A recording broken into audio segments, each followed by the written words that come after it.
બોટાદના ધારાસભ્ય ઉમેશભાઈ મકવાણાની રેલવે મંત્રી અશ્વિની વૈષ્ણવ અને વડાપ્રધાન નરેન્દ્ર મોદી સમક્ષ કરેલી રજૂઆતને સફળતા મળી છે। બોટાદને સાબરમતી બોટાદ વેરાવળ વંદે ભારત એક્સપ્રેસનો લાભ મળતા જિલ્લાના મુસાફરોમાં ખુશીનો માહોલ જોવા મળ્યો છે। બોટાદ રેલવે સ્ટેશન ખાતે ધારાસભ્ય ઉમેશભાઈ મકવાણાએ વંદે ભારત એક્સપ્રેસનું સ્વાગત કરી લીલી ઝંડી આપી ટ્રેનને રવાના કરી હતી। આજે બોટાદ શહેર અને બોટાદની જિલ્લાની જનતા માટે આજે સોનાનો સૂરજ ઉગ્યો છે।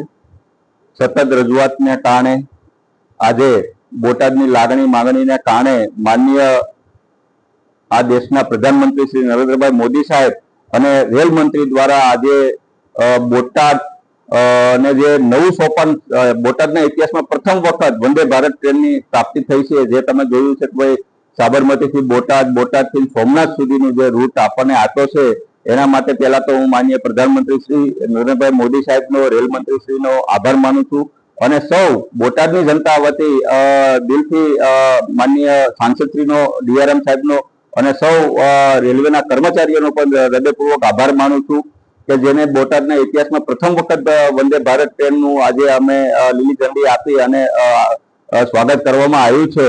અને સાથોસાથ આવનારા સમયની અંદર બોટાદના રેલવે સ્ટેશનનો વધુમાં વધુ સારી રીતે વિકાસ થાય તેના માટે પણ પ્રયત્ન ચાલુ કરી દીધા છે।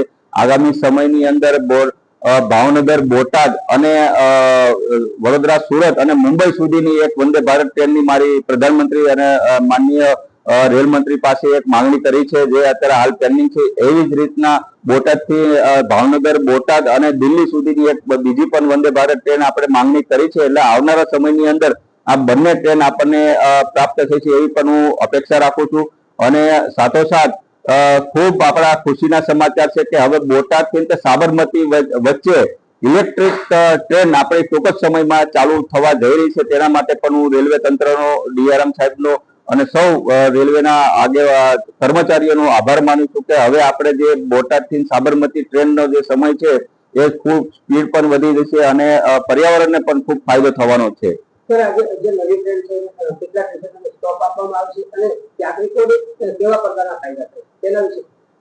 આમ તો આ વંદે ભારત ટ્રેન એ ઇતિહાસમાં પ્રથમ વખત ચાલુ થઈ છે સાબરમતીથી। તમે જોયું છે કે ઘણા બધા સ્ટોપેજ આપવામાં આવે છે, એમાંનું આપણું આ બોટાદ છે, ધોળા છે, ઢસા છે, જેતલસર, ચિત્તલ છે, સોમનાથ, ઘણા બધા સ્ટોપેજ આવરી લેવામાં આવ્યા છે કે ઓછામાં ઓછું 3 થી 4 જિલ્લાને આ વંદે ભારત ટ્રેનનો ફાયદો થવા જઈ રહ્યો છે। લાલજી મેર, દ્રષ્ટિકોણ ન્યૂઝ, બોટાદ।